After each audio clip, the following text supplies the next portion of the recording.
प्रतुंडम महाकाय सूर्यकोटि संप्रभ निर्विघ्नं कुरु मे देव सर्वकार्येषु सर्वदा।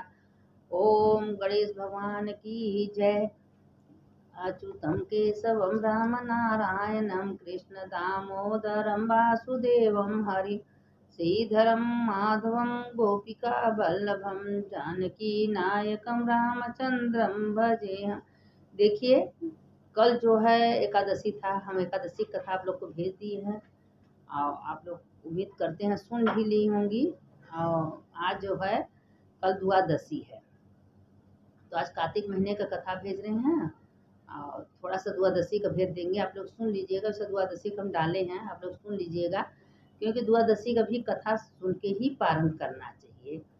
तो कल तो औरा तुलसी का है, औरा खा के तुलसी खा के पारण कर लीजिएगा 6 से 8 पेज में अंतर अंतर। तो कथा तो इस हम आप लोग से बार बार कहते हैं कि कथा का देखिए बहुत बड़ा महत्व होता है। चाहे कार्तिक हो, माघ हो, वैशाख हो, हर महीने का कथा सुनना चाहिए। जबकि बार बार हम कहते हैं चंचला रास्ते में जा रही थी, थोड़ा सा शिव पुराण सुनी, उनका मोक्ष हो गया। और रास्ते में कहीं सत्संग हो रहा था, एक चोर जा रहा था, उसका भी बुद्धि सुधर गया। तो ये बताइए, कथा से ही ज्ञान होता है, कथा से ही हमको अंदर में अच्छे बुरे कर्म करने का विचार आता है। तो आज देखिए, जब टाइम मिले आप लोगों को तो राम रामेति रामेति रमे रामे मनोरमे सहस्रनाम तत्तुल्यम राम नाम वरान्य, ये मंत्र जरूर बोलना चाहिए। विष्णु सहस्त्र नाम का पुण्य मिलता है। अब आप 8 अध्याय तक तो आप लोग को भेज दिए हैं, नामा अध्याय सुन लीजिए। पृथु बोले, हे महाराज, जो तुमने कार्तिक का व्रत विस्तार सहित कहा, उसमें तुमने जो तुलसी के मूल में विष्णु पूजन का वर्णन किया, वह मैं तुलसी का महाशय जानना चाहता हूँ। तुलसी देव देव भगवान को अति प्यारी कैसे हुई? आप देखिए, पूछ रहे हैं कि तुलसी कितनी महत्व क्यों है, क्यों भगवान को तुलसी इतनी प्यारी हुई। हे नारद, यह तुलसी कैसे और कौन से स्थान में उत्पन्न हुई? तुम सर्वज्ञ हो, अतएव यह सब संक्षेप में मुझे बताओ। नारद जी बोले, एक समय जब देवताओं से युक्त और अप्सरागण द्वारा सेवित इंद्र शिव जी के दर्शन के लिए कैलाश पर्वत को गए। इंद्र ने शिव के स्थान में जाकर भयंकर कर्म वाले एवं दांतों और आंखों से भयानक एक पुरुष को देखा। इंद्र ने उससे पूछा, हे तू कौन है? जगत में ईश्वर शिव जी कहाँ रहे? राजन, ऐसा बारंबार पूछने पर जब वह कुछ न बोला, तब इंद्र क्रुद्ध होकर बोले कि जो मेरे पूछने पर तूने उत्तर नहीं दिया, इससे मैं तुझे वज्र से मारता हूँ। हे दुर्बुद्धे, तेरा रक्षक कौन करेगा? कह रहा है इंद्र कि तुम्हारा रक्षक कौन करेगा? ऐसा कहकर इंद्र ने वज्र से उसे मारा। वज्र के लगने ही से उस पुरुष के कंठ में नीलता न हो गई और वह वज्र भस्म हो गया। और रुद्र भगवान अपने तेज से जलाते हुए प्रकट हुए। उन्हें देखकर बृहस्पति शीघ्र ही हाथ जोड़ा और इंद्र को भूमि में दंडोत प्रणाम करके स्तुति करने लगे। वह भोलेनाथ थे। इंद्र अपना पहाड़ कर दिए। तो उसके बाद फिर इंद्र को, जब बाद में इंद्र भी सोचते समझते नहीं है, जो आता है वो कर देते हैं, बाद में पछताते हैं, फिर दर दर का ठोकर भी खाते हैं। बृहस्पति बोले, हे देवताओं, हे अधिदेवता, हे त्रिनेत्र तथा कदापि आपको नमस्कार। हे त्रिपुरासुर, हे नाश करने वाले सर्व तथा अंध दैत्य को मारने वाले, आपको नमस्कार है। विरूप, अतिरूप और बहुरूप जो आप हैं, उनको नमस्कार है। ये अब देखिए, इंद्र मार प्रार्थना स्तुति कर रहे हैं भगवान का। 10 यज्ञ के विघ्न करने वाले और यज्ञ के फल देने वाले, आपको नमस्कार है। काल का नाश करने वाले और काल स्वरूप काले साप को धारण करने वाले और ब्रह्मा का सिर छेदन करने वाले तथा ब्राह्मणों के हितकारी, आपको बारंबार नमस्कार है। नारद बोले, उस समय बृहस्पति द्वारा ऐसी स्तुति की जाने पर शिवजी त्रिलोकी को जलाने में समर्थ थे। नेत्र की अग्नि को शांत करते हुए बोले, हे ब्राह्मण, तुम्हारी इस स्तुति से मैं प्रसन्न हूँ, वर मांगो। इस समय इंद्र को जीवन दान करने से तुम जीव का इस नाम से प्रसिद्ध हो प्राप्त होंगे। बृहस्पति बोले, हे देव, यदि आप प्रसन्न हुए हैं तो शरण में आए हुए इंद्र की रक्षा करो और मस्तक के नेत्र से उत्पन्न यह अग्नि शांत को प्राप्त हो जाएगा। रुद्र बोले, मस्तक के नेत्र में यह अग्नि फिर कैसे प्रवेश कर सकती है? इसको मैं दूर फेंक देता हूँ, इससे यह इंद्र को पीड़ा न दे सके। नारद जी बोले, शिव जी ने ऐसा कहकर अग्नि को हाथ में ले कर खारे समुद्र में फेंक दिया। तब वह अग्नि गंगा सागर के संगम में जाकर गिरा। वहां पर बालक रोने लगा। रोते हुए बालक के शब्द से बारंबार धरती कांपने लगी। उसने अपने रुदन द्वारा स्वर्ग से सत्य लोक प्रयत्न के लोग बहिरे कर दिए। रोने का शब्द सुनकर यह क्या है ऐसे विस्मय तो ब्रह्मा जी भी पहुँचे। जाते समुद्र की गोदी में उस बालक को देख ब्रह्मा बोले, यह अद्भुत बालक कौन है? ब्रह्मा, यह क्योंकि भगवान के क्रोध से वो बालक उत्पन्न नाम कर है। अभी जब बताएंगे जलंधर के कैसे उत्पन्न हुआ था। भगवान के अग्नि क्रोध से उनकी गोदी में बैठा दिया और कहा कि गंगा सागर के संगम में तुम उत्पन्न, यह मेरा पुत्र है। हे जगत के गुरु, इसके जात कर्म आदि संस्कार कीजिए। नारद जी बोले, समुद्र ऐसा कह ही रहा था कि समुद्र के पुत्र उस बालक ने ब्रह्मा की दाढ़ी पकड़ ली और बारंबार हिलाने लगा। दाढ़ी पकड़कर हिलाते ही ब्रह्मा के नेत्रों से जल भर चला आया, अर्थात अशुपात हो गया। बड़ी कठिनाई से उन्होंने जब दाढ़ी छुड़ा पाई तब ब्रह्मा समुद्र से बोले, इसने हमारे नेत्र से जल निकाला है, इससे यह जलंधर इस नाम से प्रसिद्ध होगा। अभी ही यह तरुण अवस्था में है। अब बताइए, इतना तेज छोटा सा बालक दाढ़ी पकड़ा कि ब्रह्मा के आंखों से आंसू गिरने, तो उसी से ब्रह्मा उसका नाम जलंधर रख दिए। और सब शास्त्रों के अर्थ का पारगामी होगा और रुद्र के बिना सब जीवों से अध्यक्ष होगा और रुद्र के बिना इसे कोई न मार सकेगा। जहाँ से यह उत्पन्न हुआ है वहीं फिर लीन हो जाएगा। नारद जी बोले, ऐसा कहकर उन्होंने शुक्राचार्य को बुलाया और उसे राजगद्दी पर बैठा। फिर समुद्र ने से आज्ञा लेकर ब्रह्मा अंतर ध्यान हो गए। तदंतर उसने देखकर प्रसन्न हो नेत्र सागर ने उसकी स्त्री के लिए कालनेमी की सुता वृंदा की याचना की। इसके बाद कालनेमी आदि असुरों ने प्रसन्न होकर उस पुत्री का दान किया। बलि जलंधर अति प्रीति करने वाले और वश में रहने वाले वृंदा को पाकर शुक्राचार्य की सहायता से पृथ्वी का पालन अर्थात राज करने लगा।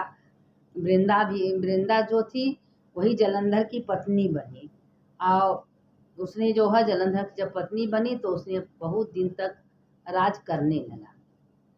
तो इसलिए कहते हैं कि ये जो कार्तिक महीना मामूली नहीं है। और भोलेनाथ के और विष्णु भगवान ब्रह्मा जी से ये कार्तिक उत्पन्न हुए हैं। तो ये औरा जो धात्री हुई तुलसी की मंजरी से, ये लक्ष्मी जी हुई। तुलसी जी देखिए लक्ष्मी जी हैं। तुलसी जहाँ रहती हैं उनके रूप में लक्ष्मी माता वास करती हैं। और इसीलिए कहते हैं कि जो तुलसी का औला का परिक्रमा करता है, फेरी देता है, पूजा करता है, उसके घर में लक्ष्मी माता प्रसन्न होती हैं और उसके घर में माता रानी सुख शांति समृद्धि पहुँचाती हैं। तो इसलिए शाम को प्रदोष काल में हमेशा तुलसी को, औरा को, बेल के वृक्ष में हर जगह दान करना चाहिए। कार्तिक में दीपदान का बहुत बड़ा महत्व है। तो ये सब करने से समस्त पाप नष्ट होते हैं। और जब आत्मा निकल के जाती है भगवान के पास तो उसमें दीप आगे आगे जाता है और उसका आत्मा पीछे पीछे जाती है। तो दीप हर जगह उसको अजोरा करते करते जाता है। और जो कभी दीपदान नहीं किया है, नहीं करता है, समझ जाइए कि वो अंधेरे अंधेरे में जाता है। वहाँ रोता है, चिल्लाता है आत्मा, लेकिन उसके साथ कुछ भी नहीं होता। इसीलिए जो अपना कर्म आप लोग करते हैं, जो जल दान देते हैं, जो अन्य दान देते हैं, वही हमको प्राप्त होता है। भगवान कहते हैं हम अपने घर से किसी को एक कानी कौड़ी नहीं देते। जो पुनर्जन्म में और फिर आगे जन्म में करके आया है उसी प्रकार उसको प्राप्त होता है। तो अब कल देखिए वो है द्वादशी है, 6 के 8 के बीच में पारण कर लिए, नहीं तो ये फिर 1 बजे के बाद। तो अब द्वादशी का कथा यह है कि एक बूढ़ा थी, हमेशा तुलसी जी घर में लगाई थी और हमेशा तुलसी जी का पूजा करती थी। तुलसी जी के छोड़ के किसी का पूजा नहीं करती थी। अब तुलसी में भी तो 33 कोटि देवता वास करते हैं, तो हमेशा तुलसी माता तुलसी माता तुलसी माता करती रहती थी। और द्वादशी आया तो अपना सब लोग जितने लोग हैं सब वृंदावन जा रहे थे, और वृंदावन से द्वारकाधीश। तो द्वादशी था, तो उनका मन भी था, तो अपने बेटे से कही कि बेटा सब कोई जा रहा है, मेरा भी मन है कि हम भी थोड़ा सा द्वारकाधीश वृंदावन हो आए। तो कहा हम आ जाइए, हम इंतजाम कर देंगे। कार्तिक महीना था, और बूढ़ा जो है तुलसी का औला कर कथा कहानी सुनती थी, पूजा बहुत करती थी। कहे अरे कार्तिक महीना आप द्वारकाधीश का दर्शन कर आइए, बाकी बिहारी का दर्शन कर आए। तो कहा हम चले जाएंगे, मेरे तुलसी का देखभाल कौन करेगा। कहे आपकी बहू है ना, वही करेगी, वही जल देगी, पूजा करेगी, दीपदान करेगी। कहे ठीक है। अब वो अपनी पत्नी से कहा कि माँ जा रही है, उसके लिए थोड़ा सा कुछ बना दो रास्ते में की। अब वो अंदर अंदर तो चिढ़ रही थी, गुस्सा में अपना किया हुआ कि जितना 2-3 ठे डब्बा था, वो डब्बा में तुलसी पूरा काट के और तुलसी तोड़ तोड़ के कुल लकड़ी उकड़ी तोड़ के डब्बा में भर दी। अब भरने के बाद कह दी कि अब आप डब्बा में भर दिए लेके जाओ। और न कुछ दी और न कुछ बनाई। अब बूढ़ा को क्या पता, बूढ़ा लेके चली गई। अब 2-4-6 जने बूढ़ा के साथ थी।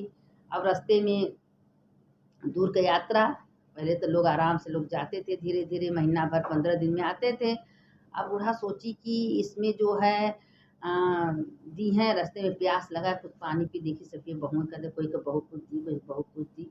अब वो जो खोली तो सुंदर सुंदर बढ़िया मेवा का लड्डू। अब बाकी द्वारकाधीश का बाकी दर्शन करने थे, भगवान वो तुलसी मैया के तोड़ के रखी थी, सब सुंदर सुंदर लड्डू बन गया। इतनी खुश, कहें अरे यार आपकी बहू तो बहुत अच्छी है, इतनी मेवा ना, कितना फर्स्ट क्लास का देसी घी का लड्डू बना के दिया, अब तो भाग्यशाली है। अब बूढ़ा को क्या पता, तू तो डंडी मंडी तुलसी तोड़ के डब्बा में रखी थी।